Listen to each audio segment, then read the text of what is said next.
one conversation could change your entire life, that the right words at the right moment could open doors you never knew existed. In 1936, a former Missouri farm boy published a book that would go on to sell over 30 million copies worldwide and transform millions of lives. Dale Carnegie didn't just write about success. He created a blueprint for human connection that's as relevant today as it was nearly 90 years ago. Today, we're diving deep into how to win friends and influence people. The book that taught presidents, CEOs, and everyday people the life lessons that turn strangers into allies and ideas into movements. If you're ready to discover why this classic remains one of the most powerful personal development books ever written, stay with me. Dale Carnegie's story begins in poverty on a Missouri farm in 1888. Born Dale Carnegie, yes, he grew up in a family that struggled to make ends meet. But here's what's fascinating. The man who would later teach the world about confidence was once so shy and insecure that he was afraid to speak up in class. As a young man, Carnegie was desperate to overcome his social anxiety. He joined the debate team, practiced speeches alone in his room, and slowly built the confidence that would later change everything. After college, he tried his hand at various careers, selling correspondence courses, acting, even selling bacon and soap, but nothing stuck. Then, in 1912, Carnegie discovered his true calling.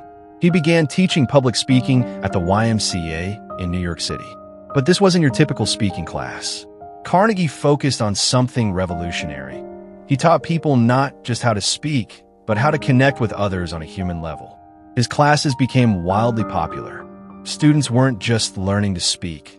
They were transforming their entire lives. They were getting promotions, building better relationships, and discovering confidence they never knew they had. This success led Carnegie to develop the principles that would eventually become his masterpiece. Published in 1936, How to Win Friends and Influence People became an instant bestseller and has never gone out of print. It's been translated into nearly every language and has influenced everyone from Warren Buffett to Oprah Winfrey. But what makes this book so timeless? Let's find out. Carnegie organized his insights into 4 fundamental sections, each building on the last. Think of them as the 4 pillars of human influence. The first pillar sounds almost too simple. Don't criticize, condemn, or complain. But Carnegie backs this up with a powerful truth. Criticism puts people on the defensive and rarely changes behavior. He shares the story of Abraham Lincoln, who learned this lesson the hard way. As a young man, Lincoln was known for his sharp tongue and harsh criticism. But after nearly fighting a duel over a satirical letter he wrote, Lincoln never again publicly criticized anyone. This restraint helped him become one of history's greatest leaders. Instead of criticism, Carnegie advocates for honest appreciation, not flattery, which people can smell from a mile away, but genuine recognition of what people do well. This isn't just feel-good advice. It's based on the fundamental human need to feel important. The third principle completes this foundation. Arouse in the other person an eager want. Instead of talking about what you want, frame your requests around what benefits the other person. This isn't manipulation. It's empathy in action. The second pillar focuses on likability, but not in a superficial way. Carnegie understood that genuine likability comes from genuine interest in others. The most powerful principle here? Become genuinely interested in other people. Carnegie tells the story of a shy man who transformed his social life simply by asking people about their interests and really listening to their answers. Within months, he went from social anxiety to being the most popular person in his company. Then there's the smile, not the fake, plastered-on grin, but a genuine smile that comes from authentic goodwill. Carnegie points out that your smile is a messenger that tells people you like them, you're happy to see them, and they make you feel good. But perhaps the most famous principle from this section, remember that a person's name is to that person the sweetest sound in any language. Carnegie shares techniques for remembering names and explains why using someone's name in conversation makes them feel valued and important. The section concludes with what might be the most important social skill of all. Be a good listener and encourage others to talk about themselves. In our age of constant self-promotion and social media, this principle is more valuable than ever. The third pillar moves into the realm of persuasion, but Carnegie's approach is revolutionary. Instead of arguing, he teaches us to avoid arguments altogether. Here's his counterintuitive wisdom. You can't win an argument. Even if you prove the other person wrong, you've made them feel inferior, hurt their pride, and created resentment. The only way to get the best of an argument is to avoid it. Instead, Carnegie advocates for the Socratic method, asking questions that lead people to your conclusion. When people reach your conclusion on their own, they own it. When you force it on them, they resist it. One of the most powerful techniques in this section. If you're wrong, admit it quickly and emphatically. This disarms criticism and often generates sympathy and understanding. Carnegie learned this from Benjamin Franklin, who said that humbling himself before others often raised him in their esteem. The section also emphasizes getting people to say yes immediately. Start with points of agreement, then gradually lead to your main point. Each yes makes the next one easier to obtain. The final pillar addresses leadership and change, how to influence people's behavior without creating resentment or damaging relationships. Carnegie's approach here is brilliant. Begin with praise and honest appreciation. When you need to point out mistakes, do it indirectly. Instead of saying, you did this wrong, say, you usually do this so well, and this time. This preserves the person's dignity while addressing the issue. He also advocates for letting people save face. When someone makes a mistake, give them a way out that preserves their self-respect. This creates loyalty and makes future cooperation more likely. Perhaps most importantly, give people a reputation to live up to. If you treat someone as if they already possess the qualities you want them to develop, they'll work hard to justify your confidence in them. Now, let's talk about why these principles have remained relevant for nearly 90 years. The life lessons from How to Win Friends and Influence People by Dale Carnegie aren't just techniques. They're insights into human nature itself. Modern psychology has validated many of Carnegie's insights. His emphasis on making people feel important taps into what psychologists now call the need for positive regard.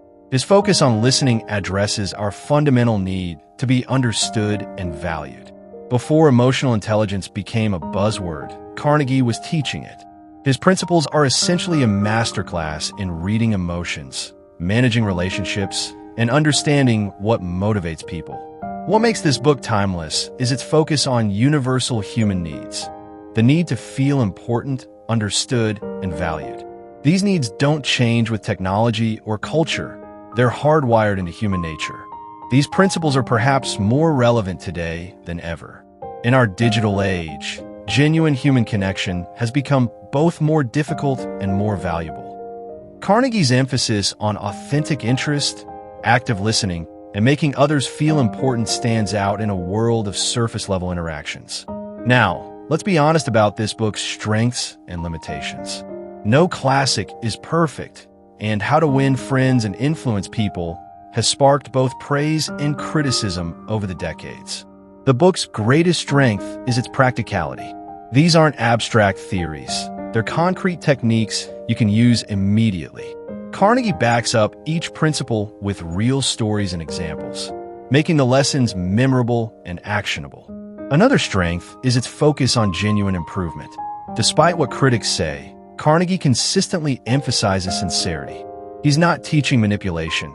He's teaching empathy and genuine interest in others. The timeless quality of these principles is remarkable. The book was written before television, computers, or social media, yet the insights apply perfectly to modern communication challenges. Some critics argue that the book can be seen as manipulative, teaching people how to get what they want from others. However, this criticism often misses Carnegie's emphasis on sincerity and mutual benefit. Another limitation is cultural context. The book was written primarily for American business culture in the 1930s. Some techniques might need adaptation for different cultures or contexts, though the underlying principles remain universal.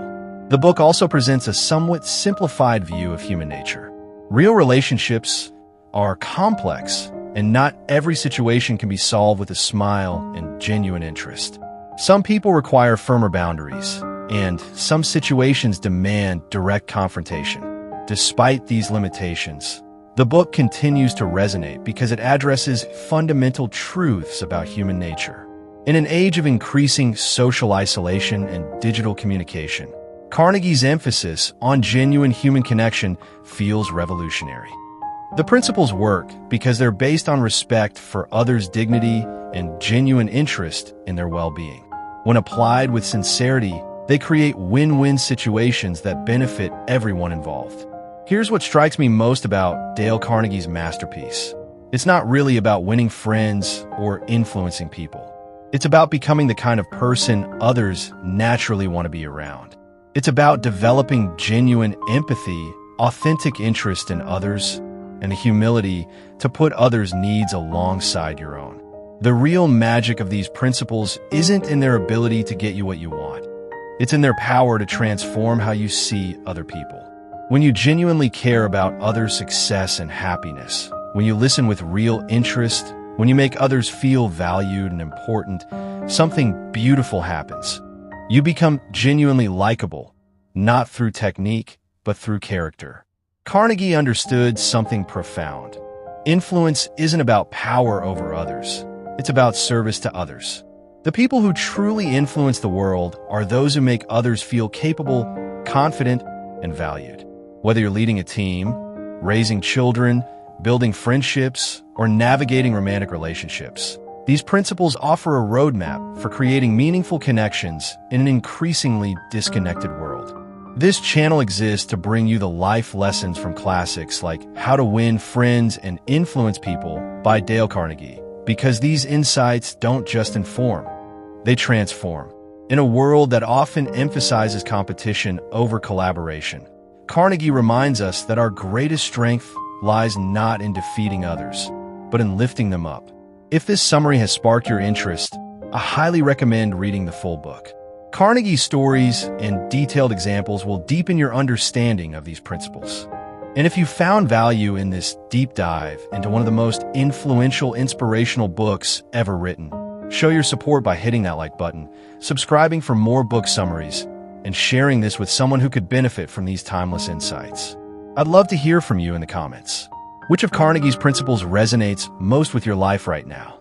Have you applied any of these techniques in your own relationships?